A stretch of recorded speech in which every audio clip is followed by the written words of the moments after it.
Donald Trump, who may very well run for president on the Republican side. I've never said this before. This is a first on your show. Good luck with it. Run with it. In the old days, when you had wars, you win, right? You win. To the victor belong the spoils.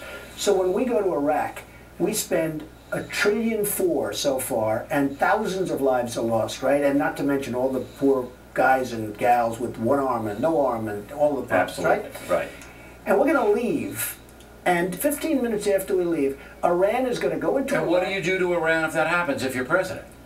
Nobody's going to have enough heart to want to go back. No, but you're going to be president. You're going to be in the office. Iran comes in, tries to take the oil. What do? You stay and you keep the oil. If Iran is going to take over the oil, we stay and we keep the oil. All right, but if they're out of there, which they will be, in 12 they're going to be out of there. So say you win the presidency. We shouldn't be out of there. What we should do is take over the oil. Wouldn't Obama's going to pull them? There's going to be about 20,000 left. As sure as you're sitting there, Iran, 2 minutes after we leave, Iran is going to come in and take over the oil. But what do you do about it? You stay and protect the oil, and you take the oil, and you take whatever's necessary for them, and you take what's necessary for us, and we pay ourselves back $1.5 trillion or more. We take care of Britain, you take care of other countries that helped us, and we don't be so stupid.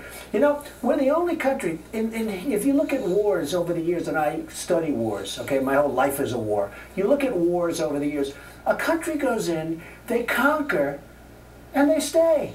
We go in, we conquer, and then we leave, and we hand it to people that we don't even know. Now, who are the people that are going to be running Iraq? The person that hates the United States the most will be running Iraq. So, in a nutshell, we go in, we take over the second largest oil fields, and we stay. So I don't want to take over the Iraqi. Well, I'm not going to hand it back to Iran. That I can tell you. Don't smile. I'm just saying, listen, look, if you're going to go with China and you're going to threaten them, and then you're going to threaten OPEC. I'm not threatening China. 25% I'm saying to China that unless you behave, that unless and then if you're going to go into the Iraq oil fields and take them over, going to be a lot of blowback. China, between China, OPEC is the worst abuser, China's the second worst abuser. China and OPEC are destroying our country. All right, let's go to Libya. The Libyan action is being explained by President Obama, as you know, as a humanitarian act to stop a slaughter, which we all believe would have happened. Which is fine. Okay. Do you support it? I support stopping that kind of a slaughter. The problem is, where do you stop? You've got other countries that are doing worse than this guy ever dreamed of. You know the amazing thing about Libya of all? You have France leading the way. I mean, to me, that's our great French leaders. Well, they're afraid of you know the other amazing thing? The Arab League. You know what the Arab League is? Saudi Arabia and a couple of others of the richest nations in the world. They said, we want you to go into Libya. We don't like Gaddafi. Get rid of Gaddafi. Why don't they pay for this? Why aren't they paying? I'm with you on that. Let's charge them. I hear, what do I know? But I hear that the so-called rebels, you know, we make them look like heroes, right? I hear they're very inspired by Iran and by Al-Qaeda. So how about we make it possible for them to take over Gaddafi and Libya, and then at the end of the whole process, they turn out to be worse. And that could happen, mark my words. Okay. Iran's trying to get a nuke. You going to stop them if you're president? I wouldn't let them have a nuke. No, how'd you stop it? I would do what I had to do. Which is? They will not have a nuke. What do you mean, level them? I will stop. They will not have a nuke.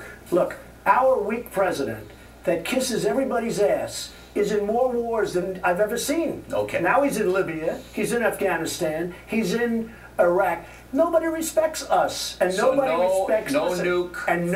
respects our leadership. Okay, no nuke for. I mean, what? Can I do worse? You're talking about me like I'm a warmonger. I'm not talking. I'm just asking the question. This guy got the Nobel Peace Prize, and every time I look, he's going into another country. All right. Look, this is fascinating to me. I hope you're finding it fascinating. I think Donald Trump is a force in this country. Tomorrow, we're going to find out if a guy like Trump can actually slog it out in places like Iowa and New Hampshire. You see.